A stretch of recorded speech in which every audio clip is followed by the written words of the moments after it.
On this episode, we talk about the results of our 2015 Auto Reliability Survey, next on Talking Cars.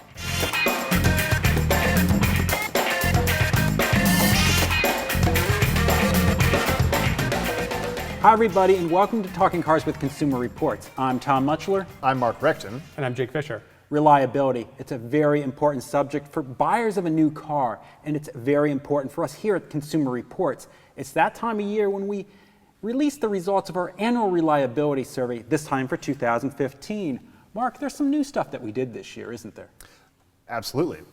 In the past, we would switch up our survey by having both print versions and online versions, but that was a little limiting. We're going to get a little wonky here right off the bat.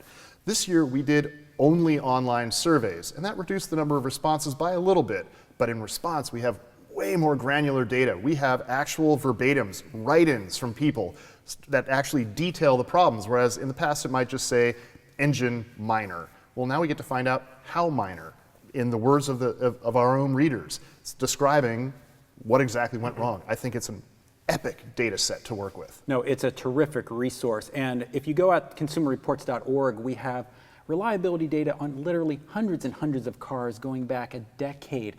But we're going to talk about new cars right now. We're going to talk about trends, things that are going wrong with new cars, and we're going to look at brands and how brands are faring. Jake, there's a couple trends, a couple things that tend to go wrong with new cars, aren't there? Mm-hmm. Yeah, there's some old trends that we've seen, and there's some new trends too. So infotainment systems, okay, electronics, these things, we have seen problems with them before. They still are problems, as you know, it's kind of this disease that is taking hold of the auto industry, and it keeps on spreading. The auto industry is not the electronics industry. Right, and exactly. they keep showing they're not awesome at electronics. Right, exactly. I mean, if you have a smartphone and you've got, something from Samsung or Apple, I mean, they've been doing advanced electronics for a very long time. They know how to do touch screens. They know how to do all this stuff. The cars are, there's a curve, and they're learning. They're getting better. Some of the ones that introduced it earlier, oddly enough, I mean, we were very outspoken about stuff like iDrive and MMI from Audi, BMW's iDrive. They're actually getting very reliable, and actually they're simpler now too. They've actually taken out of some of the complexity out. But we haven't seen a whole lot of problems from them. But it's like, as the rest of the market gets all these infotainment systems, we're seeing a lot of problems. And I want to make the point, it's not about hard to use, and we talk about that evaluation. Sure. We talk about whether it's hard or confounding to use. We're actually saying, did it not work? Did you have to bring it back to the dealer because the screen went blank, or it's not hooking up to your phone anymore, or it's not doing what it's supposed to do? That we're still seeing a lot of problems. The other piece of technology that we're seeing problems with, and this is new, is transmissions. And no, transmissions are not new. Transmissions are, I mean, we've often talked about it. When we've looked back over the years, last year and the year before, when we've looked at what's really going wrong with cars, we always said, well, it's the engine's transmissions. They got those down. They know how to do this. They just don't know how to do the electronics. Well, now we're seeing problems in transmissions, but it is, again, new technology. It's the new types of transmissions. It's these dual clutch transmissions. We're seeing transmissions with 8 and 9 speeds. We're seeing transmissions that, CVTs, we're seeing some problems with those. So that is a new trend that we're noticing, and we're seeing some cars that have not been having trouble with them. Now they actually have reliability issues. Right, Mark. Why is this happening all of a sudden? Well, okay. First of all, let's talk about infotainment a little bit. And I think part of the pressure on the car companies is that their development cycles are far longer, and product cycles are far longer than you have for a smartphone. So if your Samsung or your Apple or whatever phone has a glitch, they do an over-the-air fix. But for the case of car companies, they're building a system that's 3 years in development to be put in place, because it has to be able to survive crash tests, heat tests, cold tests, all these things, and then it is on sale for 5 to 7 more years. So you're talking about stuff that can be 10 years possibly behind the curve of your smartphone. Right, and not every company is as advanced as Tesla, that they can continually beam stuff down to you. Sometimes you'll get an update you can go back to the dealer and get, but they just don't have that capability to keep fixing things on the run. Dealers are really hesitant at updating software. Personal example, we're getting way off reliability here, but just for example, the 2012 BMW 3 Series that I leased, the the navigation system wasn't very good, but for 2013 it was much better. I went in, asked for a reflash, they flat out said no. I went all the way to BMW North America, they said no, because it's too complicated to do that. So when you're dealing with that complexity, that leads to the possibility for problems of the computer screen, of the monitor freezing up, of it not turning on the rear view camera when you want to back up. These are problems. These are things that require you to take it into the dealer. It's not a complaint about usability or the user interface. That's totally different. Well, these are pure reliability problems. Well, and to make that point, and I think, again, bringing it back to the smartphones and the consumer electronics thing, look, I mean, we all know if you've got an iPhone, when iOS 8 comes out or iOS 9 comes out, guess what? There's bugs. And you know what? We put up with it because, it doesn't mean we're stranded on the side of the road. We just have to boot our phones. But what happens after iOS 9 comes out on your iPhone? 9.01 comes out, and they're like, oh, we'll fix those bugs. That's what's normal. You can't do that with a car. You can't say, oh, look, okay, it's going to be, you'll break down a bunch of times, but we'll come up with an update and it'll beam down to you. You can't do that. No, and I mean, in fact, there's a couple of examples that we had, like Cadillac's Q. Q has a bunch of reliability problems, and Q was a very substantial system when it came out. It was a very clean sheet design. Likewise, you have Chrysler's Uconnect. When it came out back in 11, it was pretty reliable, but they've kept making changes and kept adding things and revising it, and now it's the latest versions have bugs that are causing problems. Even GM's MyLink, that are on some Chevys, that has some bugs in it too that we keep seeing in these reliability surveys. Whereas Ford's My Ford Touch, it's the interface really isn't that good, but they've been making it for so long that they almost have it worked out. Just in time to launch Sync 3, which supposedly is more stable and runs better and is more intuitive. BlackBerry's QNX rather than Windows. But we won't know about that until next year because it's just now rolling out. But for the time being, My Ford Touch, it's like they finally started getting its mojo right. Well, in terms of reliability. Yes. It's still the interface an still isn't that ergonomic good. wreck, really. Yes. Exactly.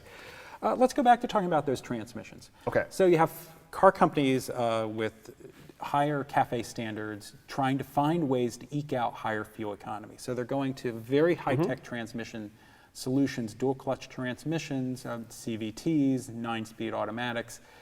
And there are some companies that just aren't executing this well, aren't there? There are, and I think part of it goes back to the idea of how diligent the company is in other parts of the vehicle. We're seeing trends of if a company does other parts of the vehicle poorly, the transmission work also comes up a bit short. It's not to say that all of these new tech transmissions are bad. There's a lot of dual clutch transmissions out there from Audi and BMW that work great and they're reliable. The CVTs in... But those are also companies that have been building these things for a long time. Right, so companies that are new to it are having teething problems. The continuously variable transmissions in some of the Hondas aren't as reliable, but the CVTs in their hybrids, which they've been building for a while, are reliable. And as far as the 8 and 9-speed transmissions, it's just more moving parts. Obviously, the more gear reductions you have, more chance of problems. And depending on which company is building it, the results are varied. But there are certain car companies that are having real problems with the 8 and 9 speeds. But it's an interesting point that you brought up, that car companies that you see are having trouble fully developing vehicles as a whole, getting all the development right, are winding up with some transmission problems. That's Chrysler. With that 9-speed automatic, it has been a mess. And yeah, they're basically buying a box from ZF and to their specifications and tuning it, but it has a pile of problems. Yeah, it is totally true. It depends what the manufacturer is. Some manufacturers are able to introduce things, but what's interesting, I mean, one way to look at it is some manufacturers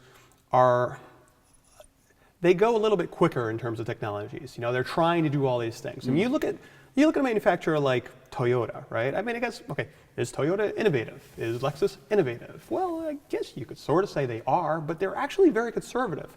I mean, when they redesign Toyotas and Lexus, and, look, they're making, cut to the chase, these are the most reliable cars out there. That's what our latest survey shows. Toyota and Lexus, they're right at the top. But these vehicles, they're kind of slow to introduce things. I mean, we don't see a lot of new technologies from these cars. We see platforms. When they redesign, your new Camry or your new Lexus. There's a lot of bits left over. Oh yeah, there are. And they're not being the first ones out there with small displacement turbos and dual clutch transmissions and CVTs and the latest, all types of technology. They're actually kind of, let's stick with that 6-speed automatic that works well. That we had the growing pains of it 10 years ago, but we're pretty good at it now. I mean, that 3.5 has been around for a long time and it works great. Yeah. Which is why next year's numbers, not to get way ahead of ourselves, are going to be really intriguing because we're going to get Prius on that data set. And The redesigned brand new Prius. Prius that arrives any day now, but basically on sale December-ish. And we'll have enough to show this is a time when Toyota is taking that step, when there's a whole lot new happening all at once. This is the foundation of a lot of their other vehicle platforms. Right. And this will be a real turning point for the company. Is they're really good at slow ramp ups, but when they get to the point of, we have to turn on a dime, this is really immediate, everything's coming due now, will it be as durable, as reliable as what they're used to? I mean, the Prius is a great example. I mean, look at the 2015 Prius. Anybody look at that car. Then look at the 2004 Prius. They kind of look the same. They're not There far hasn't off. been a whole, okay, fine, the engine went from 1.5 to 1.8. Whoa. But you know what? It's really hasn't changed that much. I mean, this is a technologically advanced vehicle. I mean, a vehicle that's getting incredibly great fuel economy, but they haven't changed a lot. And that's why they were able to get the great reliability out of it. But there Right. was a dip in 2010, and this is the thing that makes Right. next year really intriguing. Is they did some kind of big deal transformations, at least big deal to Toyota. To the customer, you could hardly tell. But in 2010, there was a little hiccup in reliability. And we've seen hiccups in reliability every time they redesign a car. Not Toyota, everybody. It doesn't matter who you are, everything dips. And sometimes it dips from really reliable to okay reliability. Sometimes it goes from okay reliability to terrible. But there's always that dip. And the more changes you make, the bigger that gap is going to be. I want to talk about some companies that took a pretty big dip in reliability. But before we leave the issue of transmissions, obviously we're big fans of high fuel economy. We think efficient cars are a good thing for consumers. We think they're a good thing for the environment. The thing is that these technologies of dual clutch CVTs.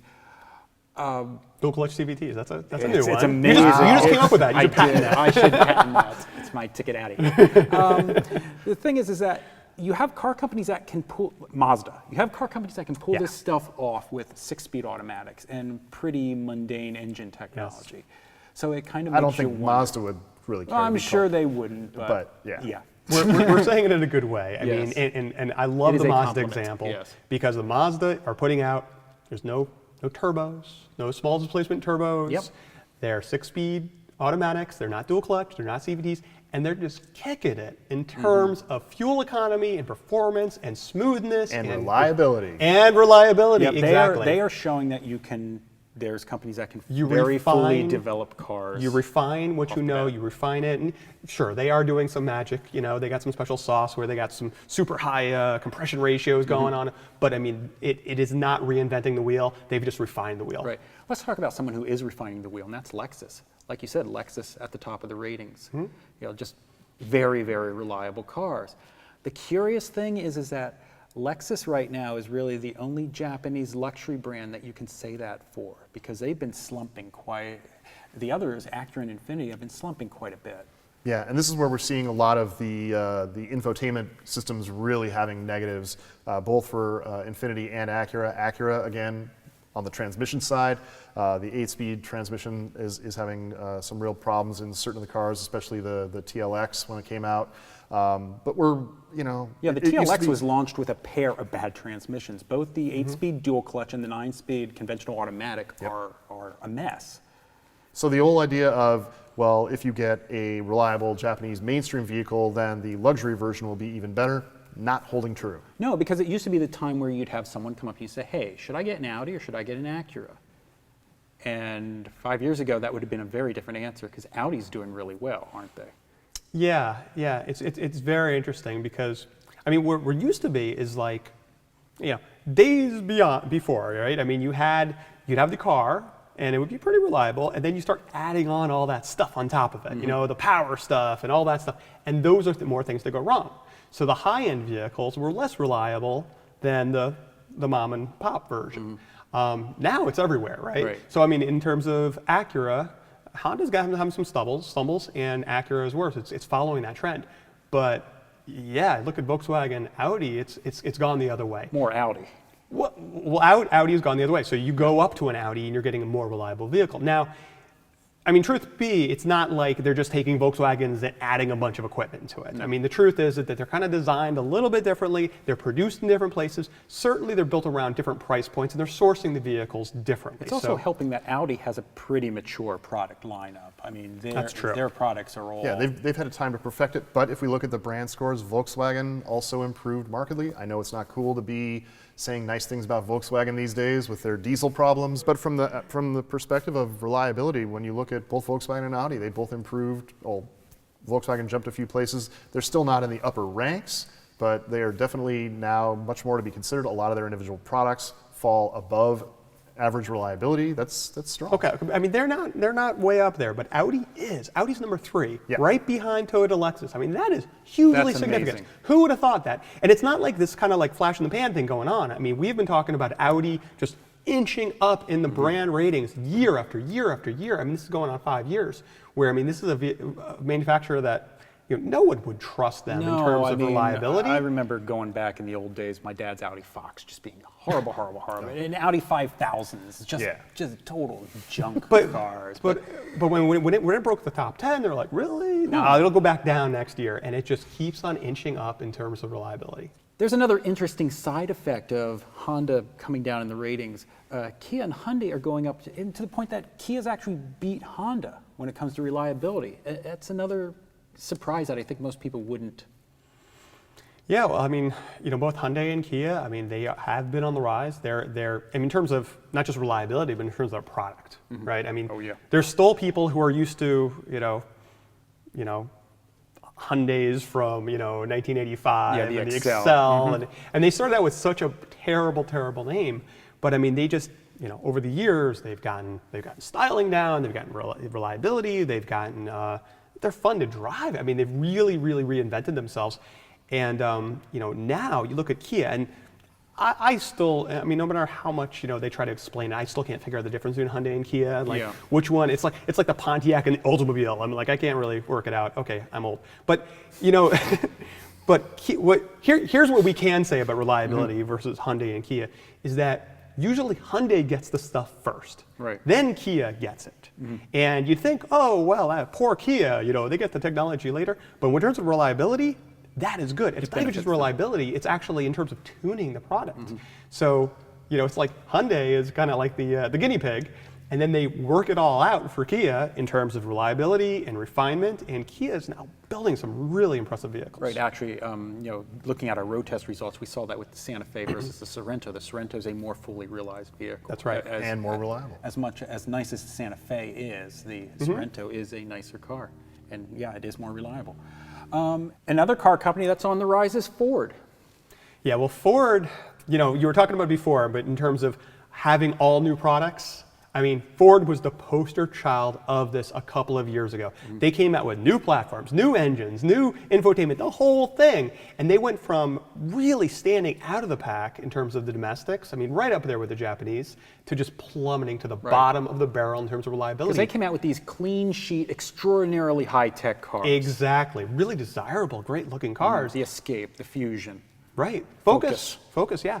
And so they did that, and they kind of just black mark on their reputation of reliability. But now they've kind of like settled, and year after year they're inching up. They're getting the problems like we talked about in terms of My Ford Touch, in terms of all of those. They're getting better, and now they're really standing out against the domestics in terms of reliability. And I believe they're going to continue to inch up. Yeah, I mean they're also releasing some new products, which sort of mixed results. But they're more like derivations of most of the new products are derivations of things that are already established. Yeah, it's not crazy new. Not everything new stuff. And hopefully we're not going to see everything new. Right. I mean, except for maybe the Ford GT, but even that's got a EcoBoost V6. So let's carry over. Yeah, Hopefully we exactly. get sample size from that car.